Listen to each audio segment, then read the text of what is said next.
Frazier John Miller Jr., y por su condena por asesinato capital, usted será transportado al Departamento Correccional de Kansas para llevar a cabo la sentencia de muerte por inyección letal.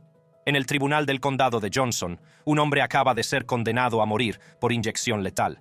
Ahora te estarás preguntando, ¿qué crimen podría haber cometido para recibir tal sentencia? Frazier Glenn Miller Jr., comúnmente conocido como Glenn Miller o Frazier Glenn Cross, no era un preso cualquiera. Era un conocido terrorista doméstico estadounidense, pero sobre todo era el líder del desaparecido Partido Patriota Blanco, antes conocido como los Caballeros de Carolina del Ku Klux Klan. En pocas palabras, Frazier Glenn Miller Jr. era un conocido miembro del KKK. Sin embargo, ser miembro del KKK no fue la razón por la que Miller fue condenado a muerte. Posible crimen de odio, y llega un día antes de Pascua. Un pistolero se desata en Kansas City. La policía dice que el tirador preguntó a la gente si eran judíos, y si respondían sí, habría fuego. 2 personas fueron asesinadas fuera de un centro comunitario judío, y una tercera persona murió en una comunidad de Retiro Shalom, Frazier Glenn Miller Jr. Cargos. Cargo de asesinato capital. 3 cargos de intento de asesinato en primer grado. El 13 de abril de 2014, Miller abrió fuego en el Overland Park Jewish Community Center, shopping en Overland Park, Kansas, y fuera de una residencia de ancianos. 3 personas murieron a tiros y varias más fueron tiroteadas, aunque salieron ilesas. No se trataba de la obra de un tirador desenfrenado, sino de un hombre que defendía el nacionalismo blanco, el separatismo blanco, el antisemitismo y el odinismo. Nacido el 23 de noviembre de 1940 en Carolina del Norte, Miller conoció la política racialista blanca tras leer un ejemplar de The Thunderbolt, que le entregó su padre, un boletín publicado por Edward Reed Fields, del Partido Nacional por los Derechos de los Estados. Por aquel entonces, había cumplido 2 misiones en Vietnam del Sur durante la Guerra de Vietnam. Sin embargo, fue dado de baja del ejército estadounidense más tarde, en 1979, tras ser descubierto distribuyendo propaganda racista.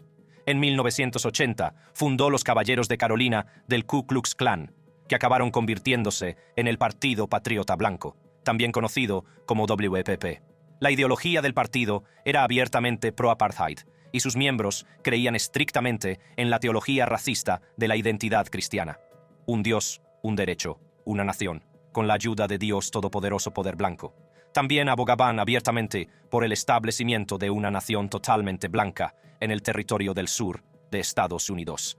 Evidentemente, estos puntos de vista radicales no encariñaron al WPP con la mayoría de la gente, y no ayudó que el Southern Poverty Law Center, también conocido como SPLC, hubiera accedido a los sistemas informáticos del partido y descubriera que estaban planeando el asesinato del líder del SPLC, Morris Dees. Estas pruebas se presentaron ante los tribunales y se prohibió al White Patriot Party participar en cualquier tipo de actividad paramilitar. Miller tuvo que firmar un acuerdo con el líder del SPLC, Morris Dees, para que éste retirara la demanda que el SPLC había interpuesto contra su partido. Sin embargo, en 1986 fue acusado de violar los términos del acuerdo al dirigir un campo de entrenamiento paramilitar. Fue declarado culpable de desacato al tribunal y condenado a 1 año de prisión. En 1987, una carta que parecía escrita a máquina y firmada por Miller llegó a 5.000 destinatarios. Comenzaba con las palabras: en nombre de nuestro Dios Ario, a través de su amado Hijo, yo, Glenn Miller, en este 6 de abril de 1987, declaro la guerra total.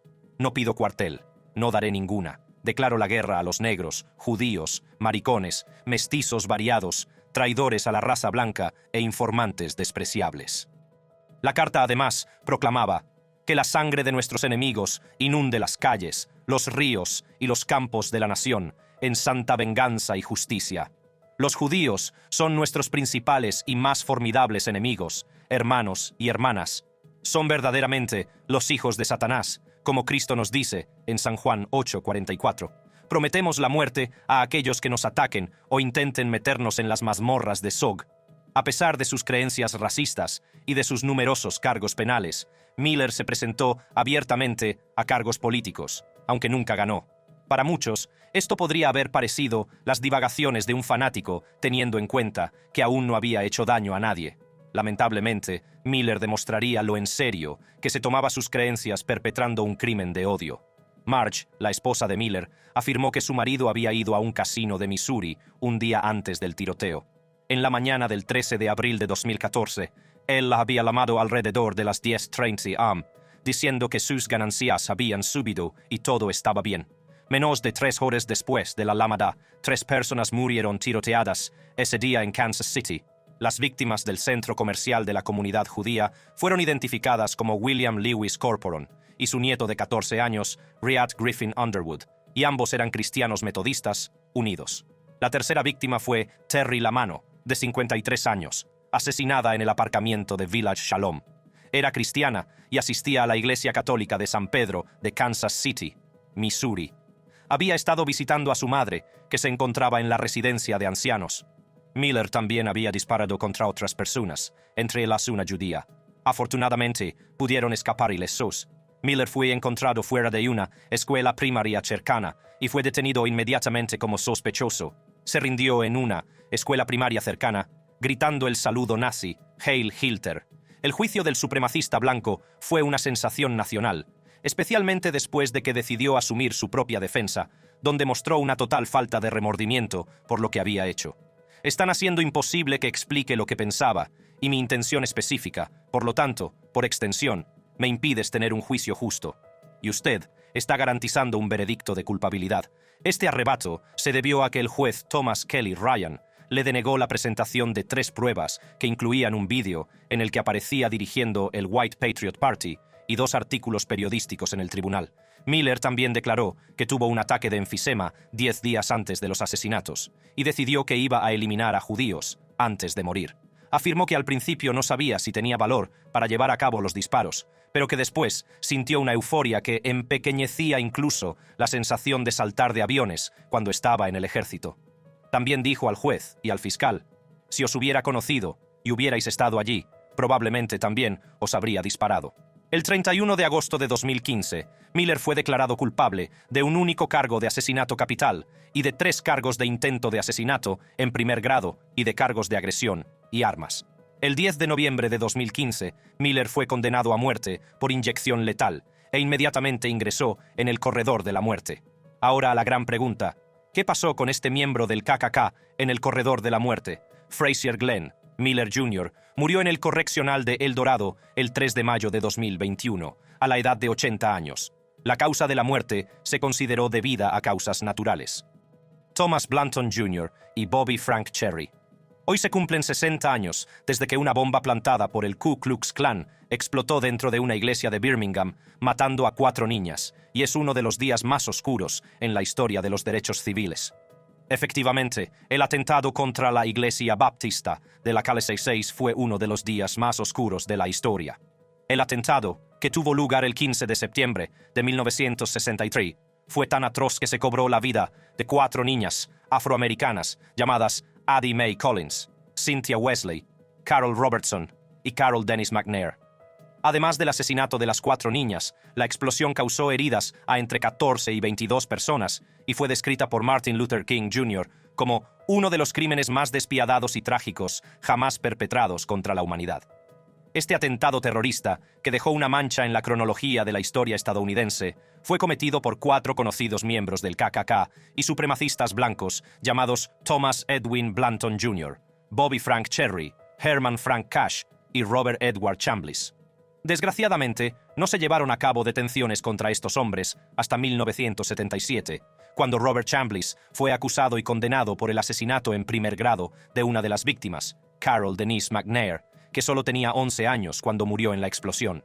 Sin embargo, 2 de los principales autores, Thomas Edwin Blanton Jr. y Bobby Frank Cherry, quedaron en libertad hasta principios de la década de 2000, cuando por fin se hizo justicia y ambos fueron encarcelados. Bobby Frank Cherry 4 cargos de asesinato.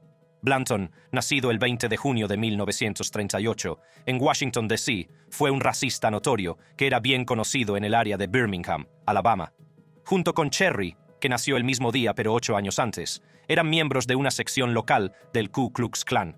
Según el testimonio y las pruebas presentadas por un tercer hombre conocido como Mitchell Burns, un informante del FBI que actuó como socio de ambos hombres, Blanton era muy amigo de Cherry. Según Burns, A veces salía con ambos hombres, llevando en el maletero del coche una grabadora de carrete muy grande para grabar las conversaciones del grupo.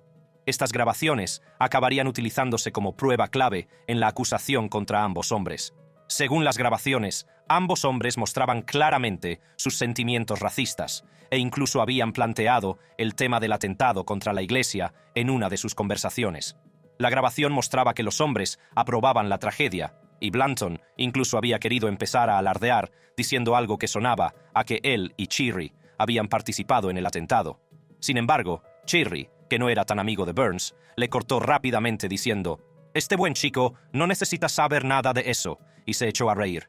El atentado de la iglesia baptista de la calle de 6, aunque trágico, no fue una gran sorpresa si se tiene en cuenta que en los años anteriores al suceso, Birmingham era conocida a nivel nacional como una de las ciudades más violentas y racialmente segregadas del país. A los residentes negros solo se les permitía acceder a servicios públicos distintos de los que tenían acceso los residentes blancos de la zona. Las cosas estaban tan mal que los negros de la zona no podían encontrar trabajos corporativos y solo se les permitían empleos de baja categoría, siendo muchos de ellos cocineros y limpiadores. No había policías ni bomberos negros en la ciudad y se registraron varios casos de atentados con bomba en hogares negros e instituciones que atendían a afroamericanos, con al menos 21 explosiones distintas registradas en 8 años antes del atentado contra la iglesia. Martin Luther King Jr. se refirió en una ocasión a la ciudad como probablemente la ciudad más segregada de Estados Unidos, e incluso se la apodó Bombingham. Todos estos ataques contra los afroamericanos de la ciudad dieron lugar a una campaña llevada a cabo por activistas de los derechos civiles, y cuando la Southern Christian Leadership Conference y el Congress on Racial Equality iniciaron una campaña para inscribir a los afroamericanos en el censo electoral de Birmingham, aumentó la tensión en la ciudad. La iglesia baptista de la calle 16, de 3 plantas, era un punto de encuentro y reunión para estos líderes de los derechos civiles, y por tanto, un objetivo fácil. En la mañana del 15 de septiembre de 1963, mientras se celebraba el servicio dominical en la iglesia, aproximadamente a las 10:22 am, una niña de 14 años, llamada Carolyn Maul, que era la secretaria en funciones de la escuela dominical, recibió una llamada anónima que simplemente decía: 3 minutos. Menos de un minuto después de que la persona que llamó terminó la llamada, el edificio de la iglesia tembló fuertemente. Una bomba que consistía en un mínimo de 15 cartuchos de dinamita había explotado, lo que hizo un agujero de 7 pies en la pared trasera de la iglesia y un cráter que midió 5 pies de ancho y 2 de profundidad en el salón del sótano de las damas, destruyendo los escalones traseros e incluso hizo volar a un automovilista que pasaba fuera de su coche. Todas menos una de las vidrieras de la iglesia, que representaban a Cristo guiando a un grupo de niños pequeños, quedaron destruidas por la explosión. 5 niñas estaban en el sótano poniéndose la túnica del coro cuando se produjo la explosión. Cuando se llevó a cabo el registro tras la explosión, 4 de las niñas habían muerto. Una de ellas tenía un trozo de mortero incrustado en el cráneo, mientras que otra estaba tan decapitada que su cuerpo solo se identificó por un anillo y su ropa. Según el reverendo John Cross, pastor de la iglesia, los cuerpos de las niñas fueron encontrados, apilados unos encima de otros, pegados. La quinta niña y única superviviente, Sarah Collins, de 12 años, hermana de Addie Mae Collins, estaba tan mal herida que tenía 21 trozos de cristal incrustados en la cara, incluidos los ojos. Los investigadores consiguieron pronto una lista de sospechosos del KKK, que incluía a Blanton, Cherry, Cash y Chambliss. Sin embargo, no se llevaron a cabo procesamientos hasta 1977, cuando Chambliss fue el primer condenado por el caso. En ese momento, el FBI pudo recuperar en 1997 las grabaciones realizadas por Mitchell Burns, que se habían extraviado, y el redescubrimiento de estas cintas condujo a la detención y procesamiento de Blanton y Cherry. Thomas Edwin Blanton Jr. fue detenido y llevado a juicio el 24 de abril de 2001, y se declaró inocente de los cargos de asesinato que se le imputaban. También optó por no testificar a su favor en el juicio. Fue declarado culpable de su participación en el atentado y condenado a 4 cadenas perpetuas. Debía ser encarcelado en el Correctional Holman de Atmore, Alabama. Bobby Frank Cherry, por su parte, también fue detenido y juzgado el 6 de mayo de 2002. Al igual que su homólogo Blanton, Cherry se declaró inocente de los cargos y se negó a declarar en su defensa. Sin embargo, las pruebas en su contra eran contundentes, sobre todo porque su exmujer también declaró como testigo en su contra. El 22 de mayo de 2002, tras casi 7 horas de deliberaciones, el jurado declaró a Cherry culpable de 4 cargos de asesinato en primer grado y fue condenado a cadena perpetua. Bobby Frank Cherry, que durante todo el juicio no debió demostrar remordimientos, dirigió unas palabras a la sala cuando se leyó su sentencia. Dijo: todo este grupo ha mentido durante todo el proceso. Yo dije la verdad. No sé por qué voy a la cárcel por nada. No he hecho nada. ¿Qué pasó con los 2 miembros del KKK en la cárcel? Apenas 2 años después de ser condenado, Cherry murió de cáncer el 18 de noviembre de 2004. Tenía 74 años en el momento de su muerte. Blanton, por su parte, falleció el 26 de junio de 2020 en el centro penitenciario William E. Donaldson, por causas no especificadas, solo 6 días después de cumplir 82 años. Su muerte se produjo un año antes de que compareciera ante la Junta de Libertad Condicional para apelar su libertad condicional. Dylann Roof. Dylann Roof. Sí, quiero decir, yo solo fui a esa iglesia en Charleston, y lo hice. Esas fueron las confesiones de un supremacista blanco estadounidense de 21 años que perpetró un tiroteo masivo en la iglesia episcopal metodista africana. Emanuel, también conocida como Madre Emanuel, en el centro de Charleston, Carolina del Sur. El joven había abierto fuego contra los miembros de la iglesia durante un estudio bíblico rutinario, matando a 9 personas. Noticias de última hora: tiroteo mortal en una iglesia. Tragedia en Charleston: al menos 9 personas. Muertas durante la noche en una masacre, en una histórica iglesia negra. Creo que fue un crimen de odio. La policía dice que este sospechoso, un hombre blanco, en sus 20 años entró en el estudio de la Biblia, se sentó con el grupo y abrió fuego. Dylann Storm Roof. Cargos: 9 cargos de asesinato, 3 cargos de intento de asesinato, posesión de un arma de fuego durante la comisión de un delito grave. Alrededor de las 21:15 del 17 de junio de 2015, el Departamento de Policía de Charleston recibió una escalofriante llamada de una mujer que afirmaba que se había producido un tiroteo en la Iglesia Episcopal Metodista Africana Emanuel, una iglesia históricamente negra y la Iglesia Episcopal Metodista Africana más antigua del sur. Operadora: 911. ¿Cuál es la dirección de la emergencia? Mujer: por favor. Iglesia Emanuel: hay mucha gente herida aquí. Por favor, envíe a alguien de inmediato. Le disparó al pastor, disparó a todos los hombres de la iglesia. Por favor, venga de inmediato. Aquel día, Dylann Roof, de 21 años, vestido con una sudadera gris y unos vaqueros, se dirigió a la iglesia Emanuel AME. Según los relatos de los supervivientes, había preguntado específicamente por el pastor principal de la iglesia, el reverendo Clementa C. Pinckney, y se sentó a su lado, escuchando el estudio bíblico que se estaba llevando a cabo. En cuanto el grupo cerró los ojos para rezar, se levantó, sacó una pistola Glock del calibre 41,45 y apuntó al grupo. Cuando uno de los miembros de la iglesia, Tywanza Sanders, de 26 años, le preguntó por qué intentaba atacarles, Dylann le dijo: tengo que hacerlo. Violáis a nuestras mujeres y os estáis apoderando de nuestro país, y tenéis que iros. Entonces abrió fuego contra el grupo diciendo: ¿queréis algo por lo que rezar? Yo os daré algo por lo que rezar. Según una de las supervivientes, llamada Polly Shepard, Dylann le preguntó: ¿te he disparado? Ella respondió: no. Entonces él dijo: bien, porque necesitamos que alguien sobreviva, porque me voy a pegar un tiro, y tú serás la única superviviente. Entonces, supuestamente, apuntó el arma a su cabeza y apretó el gatillo, pero no hubo explosión porque se había quedado sin munición. Fue entonces cuando huyó del lugar. En ese momento, 8 personas habían muerto en el lugar de los hechos, y la 9ª falleció en el Musk Medical Center. Todas las víctimas eran afroamericanas. El joven autor del tiroteo masivo era un supremacista blanco, enfurecido por el asesinato de Trayvon Martin y las protestas de 2015 en Baltimore, desencadenadas por la muerte de Freddie Gray. Roof creía que los negros se estaban apoderando del mundo y expresó su deseo de segregación racial en Estados Unidos y de iniciar una guerra racial. También poseía un sitio web llamado lasterhodessian.com, donde expresaba sus opiniones racistas en un manifiesto de 2.444 páginas sin firmar, todo ello desglosado en las siguientes secciones: negros, judíos, hispanos, asiáticos orientales, patriotismo y una explicación. Una de estas opiniones decía así: no tengo elección, no estoy en condiciones de, por mí mismo, ir al gueto y luchar. Elegí Charleston porque es la ciudad con más historia de mi estado y en un tiempo tuvo la proporción más alta de negros y blancos del país. No tenemos cabezas rapadas, ni un verdadero KKK, ni nadie que haga otra cosa que hablar por Internet.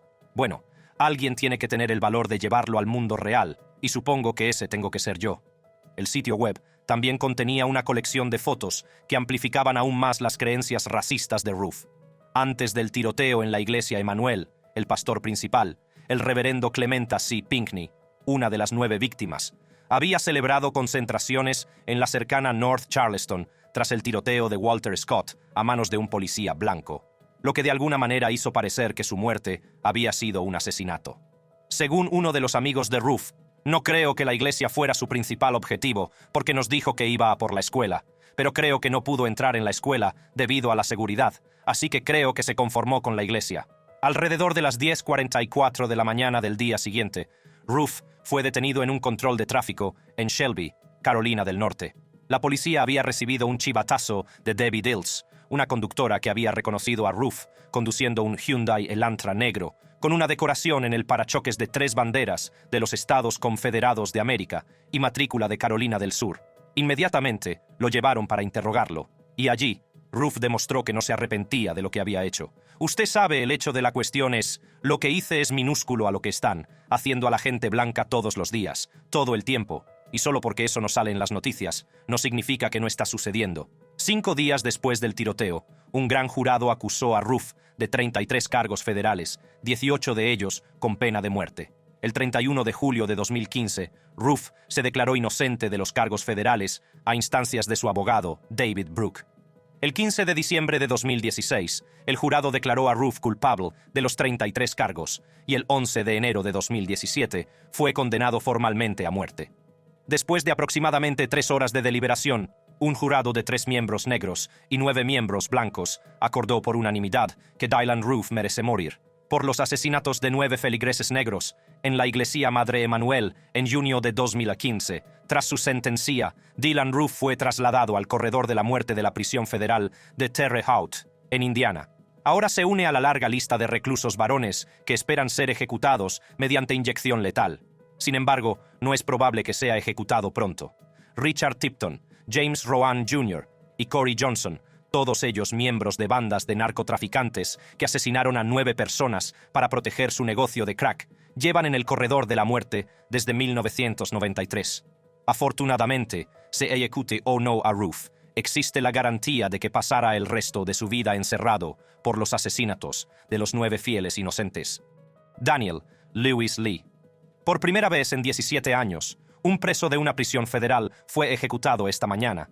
Daniel Lewis Lee recibió la inyección letal en Indiana, después de que el Tribunal Supremo de IEIUU permitió que la ejecución procediera. Fue condenado por el asesinato de 3 miembros de una familia de Arkansas en 1996, incluyendo una niña de 8 años. Daniel Lewis Lee, cargos. 3 cargos de asesinato en ayuda de chantaje. Daniel Lewis Lee, también conocido como Daniel Lewis Graham, D.L. Graham, y Danny Lee, fue un supremacista blanco confeso, neonazi, y un delincuente convicto que vivió una vida violenta. Nacido el 31 de enero de 1973, en Yukon, Oklahoma, Lee se crió en un hogar en el que sufría frecuentes negligencias y malos tratos. A la temprana edad de 17 años, recibió una condena condicional de 5 años tras atacar a un hombre llamado Joseph Joey Wavra Traisto el 24 de julio de 1990. Golpeó al hombre hasta que se desplomó y con la ayuda de su primo, John David Patton, trasladó a Wavra a un túnel de alcantarillado. A continuación, el dúo robó objetos a Wavra y se deshizo de su ropa después de que Lee entregara a Patton un cuchillo que utilizó para matarlo. Tanto Lee como su primo fueron detenidos, pero Lee se declaró culpable de robo y se retiró el cargo de asesinato. Su primo, sin embargo, fue condenado a cadena perpetua sin posibilidad de libertad condicional y permaneció allí hasta que murió en 2014.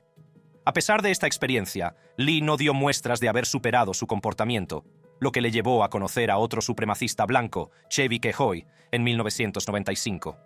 Kehoe reclutó a Lee en su organización de supremacía blanca, conocida como la República de los Pueblos Arios o la Resistencia de los Pueblos Arios, aka-APR. 2 años más tarde, los dos llevarían a cabo uno de los asesinatos más brutales de la historia de Arkansas. Robarían y asesinarían a 3 miembros de una familia que incluía a un marido, su mujer y su hija de 8 años. ¿El motivo? Ambos hombres robaron armas, munición y $50,000 en efectivo a los Mueller como parte de sus planes para establecer una nación solo para blancos. En enero de 1996, Lee y Kehoe abandonaron Washington y viajaron a Arkansas. El 11 de enero de 1996, el dúo llegó a casa de William Frederick Mueller, un traficante de armas que vivía cerca de Tilly, Arkansas. Como traficante de armas, era normal que William tuviera una gran colección de munición, armas y mucho dinero en efectivo. Era un objetivo fácil, ya que Kehoe y su padre le habían robado en febrero de 1995, por lo que esperaban encontrar más botín en su casa. Lee y Kehoe decidieron vestirse como agentes del FBI, pero cuando entraron en casa de los Mueller, descubrieron que no había nadie. Decidieron esperar, y una vez que la familia regresó, Lee y Kehoe dominaron e incapacitaron inmediatamente a William y a su esposa, Nancy Ann Mueller. El dúo decidió entonces torturar a la hija de 8 años de la pareja, Sarah Elizabeth Powell, golpeándola con una picana eléctrica para que les dijera dónde podían encontrar su botín. Este brutal método pareció tener éxito, ya que encontraron $50,000 en efectivo junto con armas y munición. Una vez cumplida su misión, Lee y Kehoe dispararon a cada una de las 3 víctimas con una pistola aturdidora que les hizo perder el conocimiento. Por desgracia, no se detuvieron ahí, ya que colocaron bolsas de plástico sobre las cabezas de sus víctimas inconscientes y las sellaron con cinta adhesiva, lo que provocó su muerte por asfixia. Una vez más, el dúo demostró su crueldad, llevando a las víctimas en el coche de Kehoe al Illinois Bayou, donde pegaron piedras a los cuerpos de los Mueller y los arrojaron al pantano. No fue hasta finales de junio de 1996 cuando descubrieron los cuerpos en el lago Dardanelle, cerca de Russellville, Arkansas. El 17 de junio de 1997, Lee y Kehoe fueron detenidos en Cedar City, Utah, y los asesinatos de la familia Mueller fueron tratados como un delito federal, ya que se hicieron para apoyar una empresa de crimen organizado. Los fiscales pidieron la pena de muerte para ambos hombres, pero Kehoe fue juzgado y condenado a cadena perpetua. Al ver esto, los fiscales planearon buscar una sentencia similar para Lee, pero el Departamento de Justicia de los Estados Unidos les ordenó que abogaran por una sentencia de muerte. El 4 de mayo de 1999, Lee fue condenado a muerte por 3 cargos de asesinato en ayuda del crimen organizado, después de que los fiscales señalaran que sus condenas anteriores lo convertían en una futura amenaza para la sociedad. Earlene Branch Peterson, madre de Nancy Mueller, fue una de las personas que se opuso firmemente a la condena a muerte de Lee y pidió clemencia en su nombre. Dijo: «Sí, Daniel Lee dañó mi vida, pero no creo que quitarle la vida vaya a cambiar nada de eso. No veo cómo la ejecución de Daniel Lee honrará a mi hija de ninguna manera. De hecho, es como si ensuciara su nombre, porque ella no lo querría y yo no lo quiero», continuó. Aún así, la sentencia de muerte se mantuvo y la ejecución se programó para el 13 de julio de 2020. Lee fue trasladado a la prisión federal de Terre Haute, en Indiana, donde se recluía a los condenados a muerte para ser ejecutados. Allí permanecería 21 años, esperando hasta que finalmente fue ejecutado por inyección letal. Teniendo en cuenta que la fecha de la ejecución coincidía con la pandemia de COVID-19, los familiares de los Mueller pidieron que se reprogramara la fecha, ya que no podían viajar para presenciar la ejecución. Sin embargo, el Séptimo Circuito dictaminó que, aunque permitir la asistencia de los familiares de las víctimas a este tipo de actos es habitual, no existe base legal para su asistencia y se negó a cambiar la fecha. Esto llevó a los familiares a enviar un recurso de urgencia al Tribunal Supremo. La ejecución, que estaba programada para las 16:00 hora local, se suspendió junto con otras ejecuciones federales, cuando la juez federal de distrito, Tanya S. Chutkan, aplicó una decisión de 5-4 votos. Sin embargo, en la mañana del 14 de julio de 2020, el Tribunal Supremo levantó la suspensión impuesta por la juez Chutkan y permitió al Departamento de Justicia llevar a cabo la ejecución. Más tarde por la mañana, Lee fue llevado a la sala de ejecución y cuando se le pidió que hiciera una declaración final, mantuvo que era inocente del crimen. «Yo no lo hice. He cometido muchos errores en mi vida, pero no soy un asesino. Están matando a un hombre inocente». Fue declarado muerto a las 8:07 de la mañana tras recibir una única dosis de inyección letal de pentobarbital. Henry Francis Hayes. El asesinato de Michael Donald cambió la historia. Fue asesinado por miembros del Ku Klux Klan y ahorcado en el último linchamiento en los Estados Unidos. Michael Donald, de 19 años, caminaba hacia su casa con un paquete de cigarrillos que había comprado para su hermana en la gasolinera más cercana, cuando dos jóvenes que circulaban en un coche se detuvieron. Le atrajeron hacia su vehículo, fingiendo preguntarle cómo llegar a un club local. Cuando se acercó, le obligaron a entrar en el coche a punta de pistola y los hombres le llevaron a una zona aislada en el bosque cerca de Mobile Bay. Donald intentó escapar y corrió hacia el bosque, pero los hombres lo alcanzaron y lo atacaron, golpeándolo con la rama de un árbol. A continuación, uno de ellos le ató una cuerda a la garganta, mientras el otro seguía golpeándole hasta que dejó de moverse.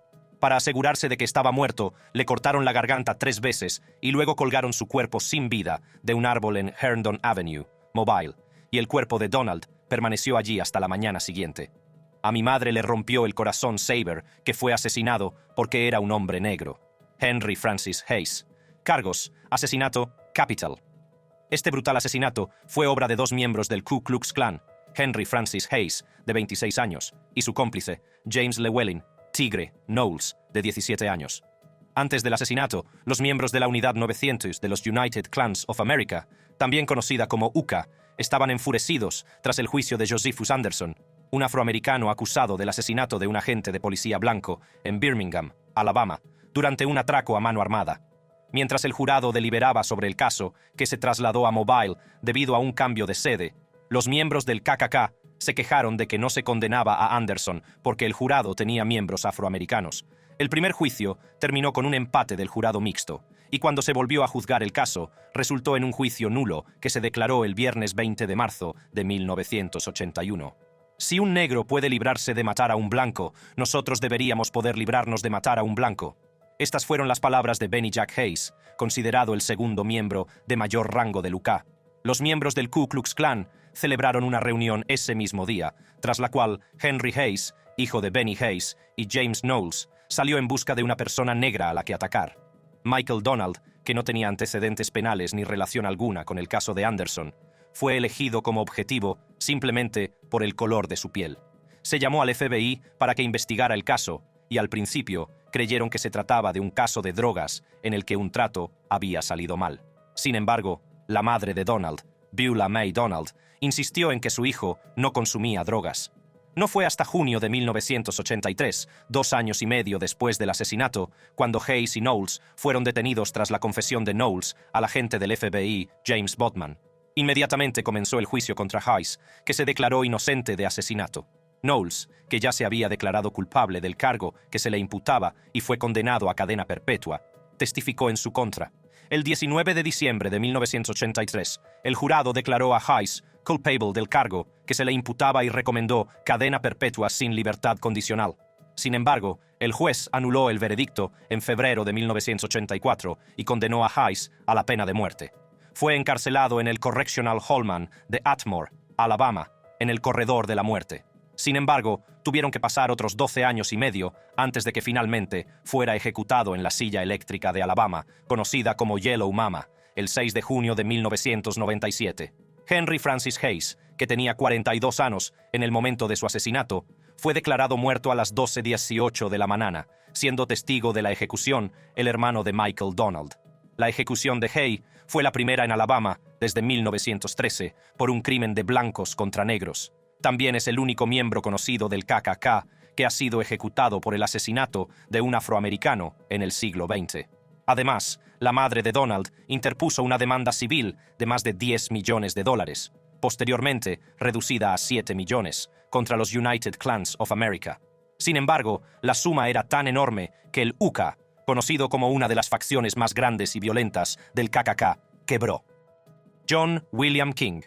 John William King, el cabecilla de la muerte a rastras de James Byrd Jr., fue ejecutado esta tarde en Huntsville.